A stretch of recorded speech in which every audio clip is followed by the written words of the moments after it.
Meus queridos, a paz do Senhor, é muito bom estarmos aqui para mais uma vez aprendermos mais um pouco sobre a palavra do Senhor. Eu estou muito feliz e alegre por estar aqui na responsabilidade da ministração da palavra do Senhor nessa ocasião. Quero agradecer a Deus por esse privilégio e também ao nosso pastor Hilário, pela confiança e pelo convite. E oro para que nessa oportunidade eu seja uma bênção para a sua vida e que a palavra de Deus fale de maneira poderosa no seu coração. Pegue a sua Bíblia e abra ela em Filipenses, capítulo de número 3, versículo de número 20 e 21. Filipenses, capítulo de número 3, versículo 20 e 21. Eu vou fazer a leitura. Mas a nossa cidade está nos céus, de onde também esperamos o Salvador, o Senhor Jesus Cristo, que transformará o nosso corpo abatido para ser conforme o seu corpo glorioso, segundo o seu eficaz poder de sujeitar também a si todas as coisas. Eu não tenho dúvidas de que esse texto é bastante conhecido por você. E também não tenho dúvidas de que você sabe do que se trata esse texto. Trata-se da esperança de Paulo no arrebatamento da igreja. E baseado nesse texto, esse texto escrito por Paulo, aos Filipenses, quando Paulo ele estava preso na sua primeira prisão domiciliar em Roma, Paulo estava encarcerado, impedido de pregar, mas não impedido de escrever. Paulo ele estava impedido de dar continuidade ao seu ministério, mas ele não estava impedido de expressar sua esperança no arrebatamento da igreja. E baseado nessa afirmação de Paulo e nesse texto paulino, eu quero aqui destacar para a nossa meditação algumas lições e algumas verdades sobre o arrebatamento da igreja. Porque, queridos, se nós não vigiarmos, nós podemos acabar perdendo essa grande esperança. Nós podemos acabar esfriando em nosso coração o desejo pela volta do Senhor. E, baseado nesse texto, eu gostaria de trazer uma palavra ao seu coração, com o tema Arrebatamento da Igreja, a nossa maior esperança. E por que é a nossa maior esperança? Olha as verdades que eu vou destacar para você, baseadas nesse trecho. Em primeiro lugar, o arrebatamento é uma prova de que nós não somos daqui. Paulo diz isso aqui no começo do versículo de número 20. Mas a nossa cidade está nos céus. Paulo aqui está mostrando para nós, através desse texto, de que o nosso lugar permanente, o nosso destino final, não é aqui nesse mundo, mas é na glória com o Senhor Jesus. Essa palavra cidade significa pátria, significa lugar permanente. Isso significa que nós aqui nesse mundo estamos apenas de passagem.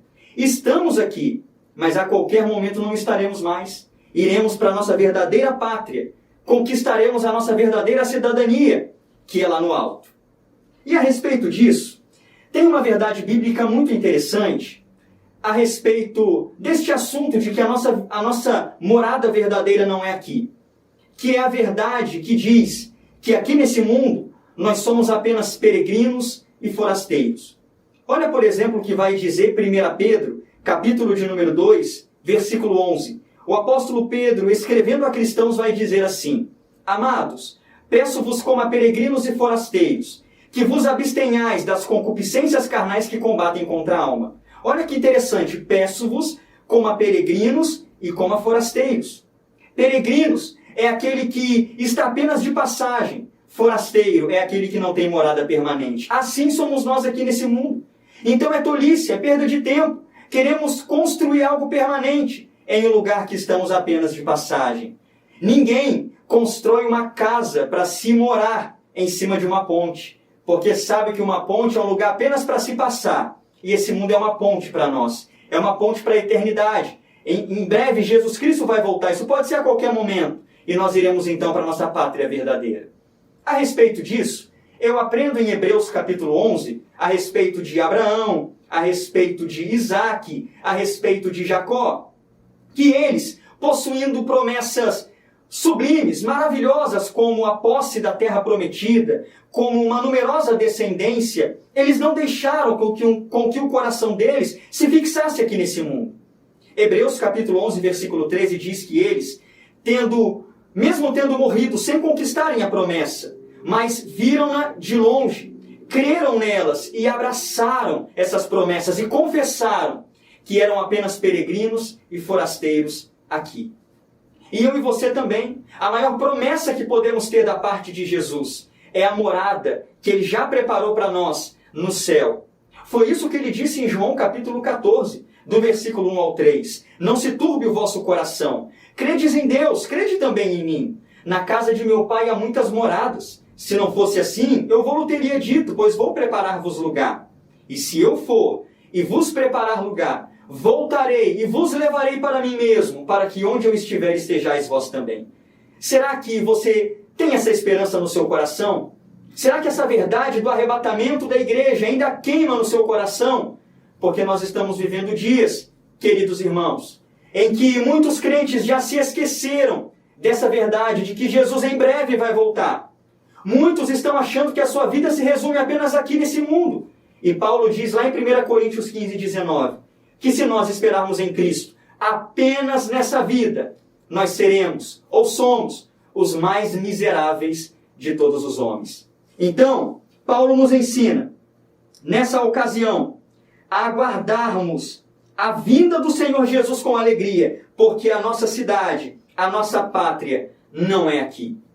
Não é aqui. O nosso lugar é com Cristo, para todo sempre, no céu, servindo e alegrando-nos com Ele. Essa é a primeira verdade que Paulo nos ensina nesse texto. O arrebatamento nos mostra que a nossa cidade permanente não é aqui.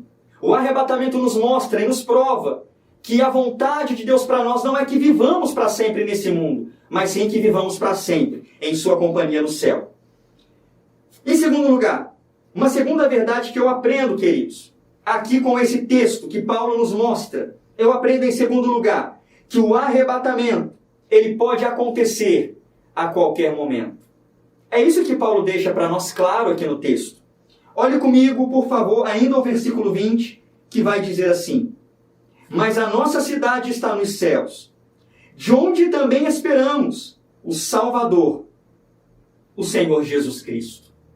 Olha que interessante. De onde também esperamos o Salvador, o Senhor Jesus Cristo. Paulo, então, vai nos mostrar aqui que o arrebatamento ele pode acontecer a qualquer momento.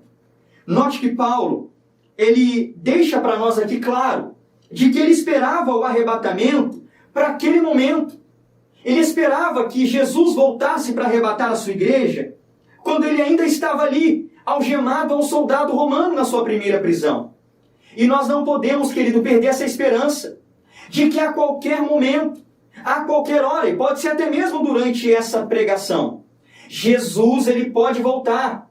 Jesus ele pode dar sua palavra de ordem e nós, num piscar de olhos, sermos arrebatados e irmos ao encontro do Senhor nos ares. E quando nós falamos a respeito de que Jesus pode voltar a qualquer momento, a pergunta que fica é: será que eu estou esperando Jesus Cristo para qualquer momento? Lembrando que a nossa vontade é qual? Que Jesus volte num momento como este, em que estamos ouvindo a palavra, em que estamos concentrados, alimentando-nos das Escrituras, num momento em que estamos reunidos na igreja, louvando, adorando, com o Senhor manifestando a sua presença. Mas é bem provável que o arrebatamento não acontecerá num momento como esse. A Bíblia deixa claro que o arrebatamento ele acontecerá no momento comum do dia a dia. Muitos trabalhando, muitos estudando, muitos dirigindo, outros dormindo, outros em outras atividades, outros em momentos de lazer. E se Jesus pode voltar a qualquer momento e a qualquer instante, isso significa que nós devemos estar vigilantes. Vigilantes. E a palavra vigilante na Bíblia significa atento, de olhos abertos, como um soldado vigia contra o inimigo. Assim nós devemos também estar vigilantes, porque o Senhor Jesus pode voltar, queridos, a qualquer momento. É isso que ele diz, por exemplo, em Lucas 21, versículo 34, quando ele diz assim: olhai por vós, para que não aconteça que o vosso coração se carregue de embriaguez, de glutonarias e dos cuidados dessa vida, e venha sobre vós de improviso aquele dia. Então Jesus mostra para nós que o nosso dia a dia pode carregar os nossos corações de muitos cuidados. Toda essa novidade do mundo de hoje pode tomar o lugar do Senhor no nosso coração e nós nos esquecermos assim de que Jesus pode voltar a qualquer momento e nós tirarmos ao Senhor do trono do nosso coração, entronizarmos outra coisa e Jesus voltar bem nesse momento. Isso pode acontecer. E aí eu te pergunto, você está vigilante? Porque nós sabemos muito bem, não precisa ser nenhum perito para saber disso, de que os sinais dos nossos dias estão mostrando de que Jesus pode voltar a qualquer momento. Não fique esperando por qualquer outro sinal. Não fique esperando por qualquer outra profecia para se cumprir. Tudo já se cumpriu. A próxima profecia, o próximo evento na agenda de Deus é o arrebatamento da igreja que pode acontecer a qualquer momento. E a respeito disso, Jesus disse, em Mateus capítulo 24, versículo 32 e 33, o seguinte: olhem para a figueira. Quando vocês notarem que os seus ramos estão tenros e brotam folhas, sabei que o verão está próximo. Igualmente, quando vocês virem acontecendo todas essas coisas, todos os sinais que Jesus deu a respeito da sua vinda, quando vocês começarem a ver acontecendo todas essas coisas, e já estão acontecendo, sabei que Ele está próximo às portas. Então eu quero dizer para você que Jesus está às portas, que Jesus pode voltar a qualquer instante, a qualquer momento. E eu quero crer, queridos, de todo o coração, que nós somos a geração do arrebatamento. Que nós somos a geração que vamos ouvir a trombeta soar e vamos subir incorruptíveis, transformados ao encontro do Senhor nos ares. Será que você crê assim também? Essa é a segunda verdade do arrebatamento que Paulo nos mostra aqui. Ele pode acontecer a qualquer momento. Então estejamos atentos e lembremos sempre do que diz Mateus 25, versículo de número 13. Vigiai, porque não sabeis nem o dia e nem a hora em que o vosso Senhor há de vir. Terceira verdade que Paulo nos mostra aqui nesse texto. Primeiro, o arrebatamento prova que nós não somos daqui. Segundo, o arrebatamento pode acontecer a qualquer momento. Portanto, estejamos vigilantes. Sejamos sóbrios porque a vinda do Senhor está próxima. Terceira verdade, terceira lição que eu aprendo com esse texto. O arrebatamento da igreja deve ser aguardado com intensa expectativa.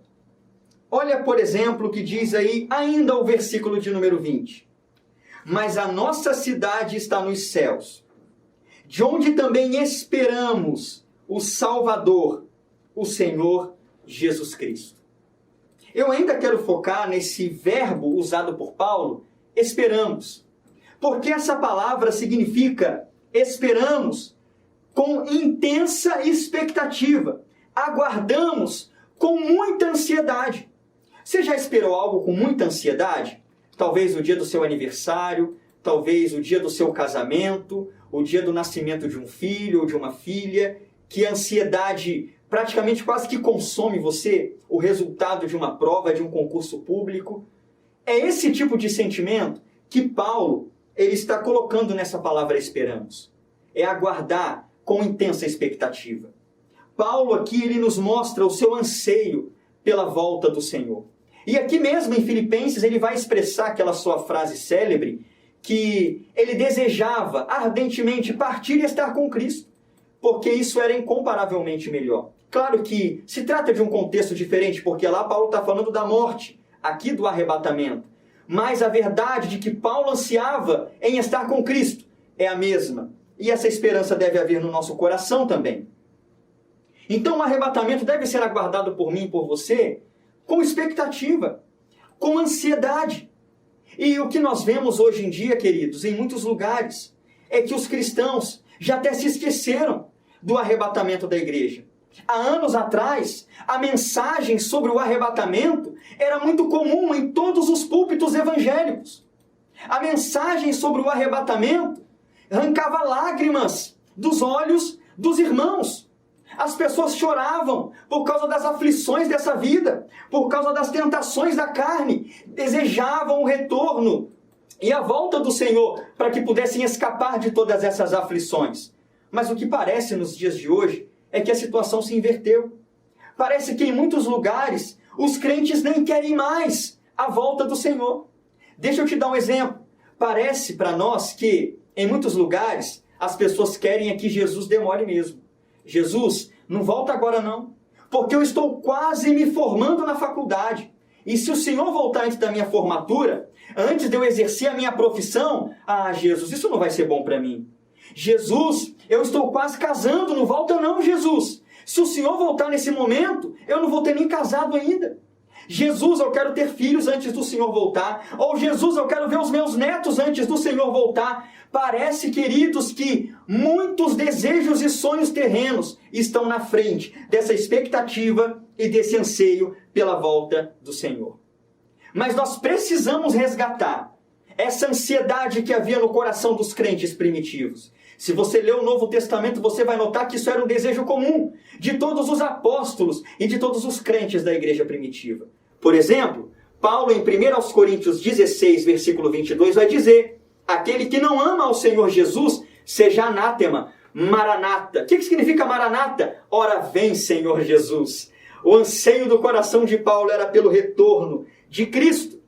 Tiago, capítulo 5, versículo 8, Tiago vai dizer: sede vós também pacientes, fortaleçam o vosso coração, porque a vinda do Senhor está próxima. Oh, queridos, que nessa oportunidade em que você ouve essa palavra, a chama do arrebatamento esteja ardendo igualmente no seu coração. Que enquanto eu prego aqui para você, você esteja aí do outro lado dizendo assim: Senhor Jesus, volta logo. Senhor Jesus, o mundo está ficando cada dia mais mal. Senhor Jesus, como as coisas estão ficando difíceis, arrebata a tua igreja. Vem buscar a tua noiva. Eu quero te ver pessoalmente, Jesus. Essa deve ser a nossa esperança. João, em Apocalipse capítulo 22, versículo de número 7, 12 e 20, vai dizer praticamente a mesma verdade. Jesus vai dizer ali para o apóstolo João: eis que breve venho, e bem-aventurados são aqueles que guardam as palavras da profecia deste livro. Versículo 12, eis que presto venho, e o meu galardão está comigo para dar a cada um segundo as suas obras. Versículo de número 20, aquele que testifica estas coisas diz: certamente cedo venho. Aí João vai terminar com a oração, que deve ser a minha oração e a sua oração. Amém. Ora vem, Senhor Jesus. Será que essa tem sido a nossa oração nesses dias maus, nesses dias de pandemia, nesses dias de iniquidade que está cada vez maior no nosso mundo? Será que nós temos orado assim? Maranata, ora vem, Senhor Jesus. Amém. Vem buscar a sua igreja, Jesus. Nós estamos ansiosos por te ver e por estar contigo para todo sempre. Então Paulo nos mostra isso nessa terceira verdade, nessa terceira lição sobre o arrebatamento da igreja. Primeiro, o arrebatamento prova que nós não somos daqui. Segundo, o arrebatamento pode acontecer a qualquer momento. Terceiro, o arrebatamento deve ser aguardado com intensa expectativa. Em quarto lugar, uma quarta lição que eu aprendo com esse texto é que o arrebatamento será o encontro da noiva com o noivo. Olha que interessante. Versículo de número 20 ainda. Mas a nossa cidade está nos céus, de onde também esperamos o Salvador, o Senhor Jesus Cristo. Ora, quem é esse Salvador, o Senhor Jesus Cristo? O noivo da igreja. Aquele que deu a sua vida e derramou o seu sangue para resgatar sua igreja, para formar sua igreja, para santificá-la, para purificá-la e para apresentá-la a si como igreja gloriosa, sem mancha, sem ruga, sem mácula, mas santa e irrepreensível. E o arrebatamento, queridos, vai ser a ocasião em que a noiva de Cristo, nós como igreja, vamos finalmente nos encontrarmos com o Senhor pessoalmente. Lá em 1 Pedro capítulo 1, versículo de número 8, é dito que, mesmo sem ver a Cristo, porque eu tenho certeza que eu e você não vimos o Senhor Jesus, mesmo sem ver a Cristo pessoalmente, com os nossos olhos, nós fazemos três coisas. Nós o amamos, nós cremos nele e nos alegramos nele. Mesmo sem nunca termos visto a Jesus, nós o amamos, nós cremos nele e nós nos alegramos nele. Mas o arrebatamento vai ser a ocasião em que esse véu vai ser tirado. E nós então, finalmente, como noiva de Cristo, iremos ao encontro do nosso noivo nas alturas, para o casamento ser consumado e estarmos com ele para todo sempre. E eu acho interessante que Paulo ele não chama aqui Jesus de Salvador e Senhor à toa. Paulo tem um propósito em dizer que nós iremos ao encontro do nosso Salvador e do Senhor Jesus Cristo. Salvador porque devemos nos lembrar sempre que a nossa salvação é devida unicamente a Ele, ao derramamento de seu sangue, à sua oferta voluntária e sacrificial, como um cheiro suave ao Pai, em nosso lugar como nosso substituto. E Senhor, porque Paulo diz aqui que enquanto Jesus não volta, a nossa vida deve ser pautada pela obediência, pela submissão e pelo fazer a sua vontade. E eu acho interessante, queridos, que aqueles que entregaram a sua vida a Cristo como Salvador, devem ver a Jesus agora não apenas como seu Salvador, aquele que o salvou, mas também como seu Senhor presente, e aquele que exige dele obediência enquanto ele vive aqui nesse mundo. Nós sabemos que esse mundo é um mundo mau, e nós sabemos que enquanto estamos aqui, devemos ser o sal e a luz desse mundo, obedecendo ao Senhor e fazendo a diferença nessa sociedade, até que a trombeta faça soar o seu barulho e venhamos a subir ao encontro do Senhor. Será que você está entendendo essa palavra? Será que essa palavra está fazendo o seu coração arder por vontade de estar com Cristo? Então o arrebatamento ele vai ser o encontro do noivo com a sua noiva. E Paulo, queridos, ele tinha essa verdade tão fixada na sua mente, que Paulo ele vai dizer em 2 aos Coríntios, capítulo de número 11, versículo de número 2.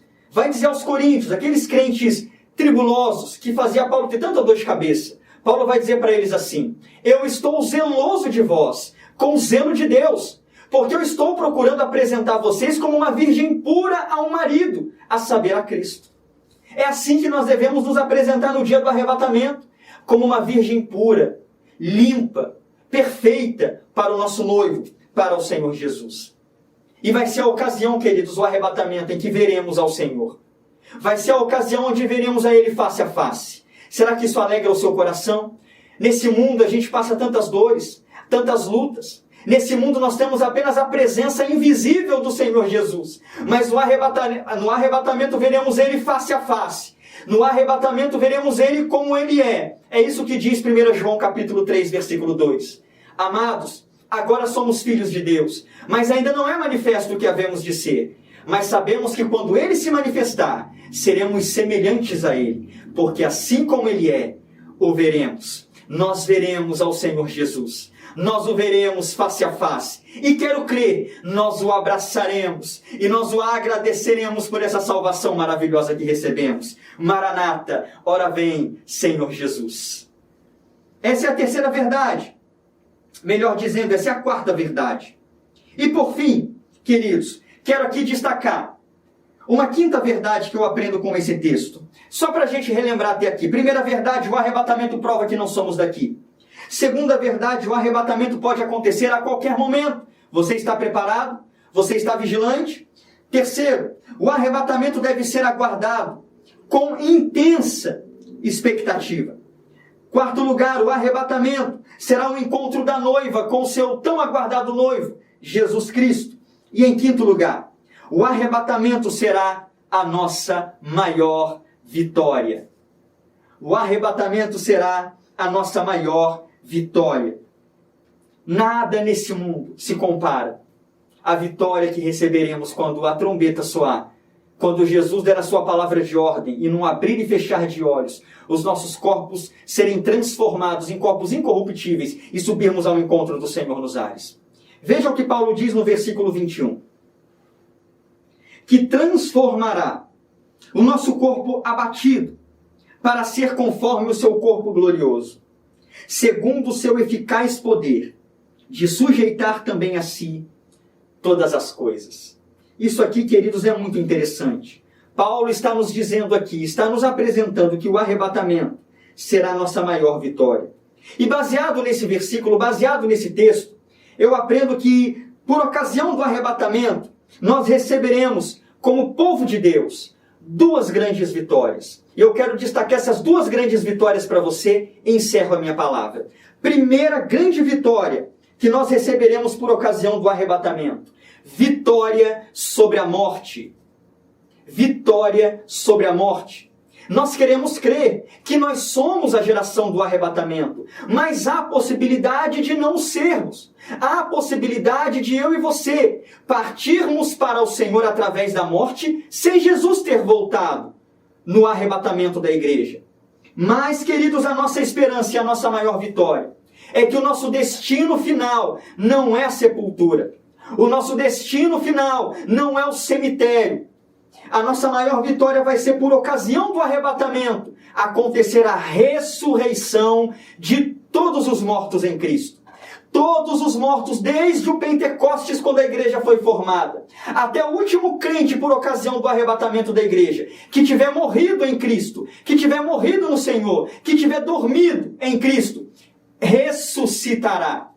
Ressuscitará. E essa é a nossa esperança. O nosso ponto final não é o cemitério, o nosso destino final não é a sepultura. Ressuscitaremos por ocasião do arrebatamento. E é isso que o mesmo Paulo vai dizer em 1 aos Tessalonicenses, capítulo de número 4, versículo de número 16, quando Paulo vai dizer assim: o mesmo Senhor descerá do céu, com alarido, com voz de arcanjo e com a trombeta de Deus, e os que morreram em Cristo ressuscitarão primeiro. Todos aqueles que já dormem no Senhor, todos aqueles que morreram crendo em Jesus, quando a trombeta soar, não importa a maneira com a qual morreram, vão ressuscitar incorruptíveis e vão ao encontro do Senhor nos ares. Essa é a grande vitória que nós temos. Essa é a nossa fé que temos nessa grande vitória. E em segundo lugar, uma segunda grande vitória por ocasião do arrebatamento é a seguinte: será a vitória sobre as nossas limitações. É isso que Paulo diz no versículo 21. Esse corpo abatido que nós temos, ele vai ser transformado. Queridos, e diga-se de passagem que é um corpo tão sujeito a enfermidades. Olha o tempo que a gente está vivendo. É um tempo que nós temos que estar constantemente de máscara, constantemente lavando as nossas mãos, passando álcool em gel, porque senão, seja crente ou seja ímpio, contrai a doença. É infectado pelo coronavírus e pode ir até a óbito por causa das complicações dessa doença, porque estamos em um corpo abatido, um corpo sujeito ao pecado, sujeito a dores, sujeito a tristezas, sujeito a angústias, a limitações. E talvez eu esteja pregando para alguém que nesse exato momento está de cama, está infectado pelo Covid-19, ou alguém que nesse exato momento está sentindo dores terríveis no corpo, devido a diabetes, pressão alta, problemas cardíacos. São problemas que nós podemos ser acometidos sim, mesmo sendo crentes em Jesus. Mas sabe qual é a nossa esperança e a nossa maior vitória? É que quando a trombeta soar, esse corpo tão sujeito a enfermidades, tão sujeito a mazelas, ele vai ser transformado num corpo incorruptível, num corpo perfeito como é o do Senhor Jesus, e estaremos com ele para todo sempre. Nós subiremos, as enfermidades ficarão. Nós iremos ao encontro do Senhor. O Covid vai ficar, a diabetes vai ficar, o colesterol vai ficar, a pressão alta vai ficar, toda a enfermidade que nós estamos sujeitos nessa vida fica aqui, enquanto nós incorruptíveis subiremos ao encontro do Senhor nos ares. Essa é a nossa maior vitória, queridos. Essa é a nossa maior vitória. Por ocasião do arrebatamento nós seremos transformados e seremos como o Senhor Jesus. Seremos como Ele é. É por isso que Paulo expressou em Romanos 7, versículo 24, o seguinte: Paulo, ele retratando o seu dilema, a sua luta contra o pecado, Paulo ele vai expressar em Romanos 7, 24, miserável homem que eu sou, quem me livrará do corpo dessa morte? E ele mesmo responde, agora aqui em Filipenses, capítulo 3, versículo 21. Ele vai transformar o nosso corpo abatido, sujeito a tentações, ao pecado, a dores, num corpo semelhante ao dele. Será que você tem essa esperança? Será que isso aquece, inflama o seu coração nessa oportunidade? E caminhando aqui para o fim, eu gostaria de dizer para você que Jesus está voltando. Tudo ao nosso redor, tudo está sinalizando que o tempo da igreja aqui nesse mundo está se findando. Jesus está voltando e a qualquer momento, num abrir e fechar de olhos, nós poderemos estar com Cristo para todo sempre. Eu quero terminar essa palavra orando com você. Orando para que o Senhor aqueça corações que já se esfriaram em relação ao arrebatamento. E orar para que o Senhor continue alimentando a chama do seu coração. Você que tem ansiado dia após dia pelo retorno do Senhor, para buscar a sua igreja. Ore comigo, feche os seus olhos. Pai querido, muito obrigado pela tua palavra que é viva e eficaz, que penetra mais do que espada de dois gumes. Senhor, oramos para que o Senhor venha manter acesa em nosso coração a chama, a esperança pelo arrebatamento da igreja. Nos ajuda, Senhor, a lembrarmos de que o nosso lugar não é aqui, de que podemos sim conquistar as coisas deste mundo, mas lembrando sempre que a nossa morada permanente é contigo, ó Pai, nas mansões celestiais que o Senhor foi preparar. Ó Deus, ajuda-nos a vigiar a todo momento, lembrando que o arrebatamento da igreja pode acontecer a qualquer instante. Aquece a expectativa, Senhor Deus, em nosso coração, por ver ao Senhor face a face, por estar contigo, ó nosso noivo. Pai querido, Deus Todo-Poderoso, nos ajuda a lembrar de que as dores, as lutas, as aflições, as tentações, o pecado ficará aqui nesse mundo e nós, incorruptíveis, subiremos ao teu encontro nas nuvens a encontrar com o Senhor e estaremos para sempre contigo, Jesus. Oh Deus maravilhoso, abençoe este irmão, esta irmã, este pastor, este jovem, este adolescente que nos assiste, ó Pai querido, através dessa transmissão. Nos ajuda, Senhor, a mantermos firmes a nossa vida espiritual, que a nossa vida esteja sempre no altar para que não venhamos a perder, Deus querido, este grande evento que será o arrebatamento da sua igreja. Deus maravilhoso, nos abençoe sempre, nos ajude a nos manter firmes neste tempo difícil. Em nome de Jesus te agradecemos. Amém e amém. Fique com essa palavra, medite nessa palavra e viva a partir dessa palavra. Jesus pode voltar a qualquer instante. Deus continue te abençoando, em nome de Jesus.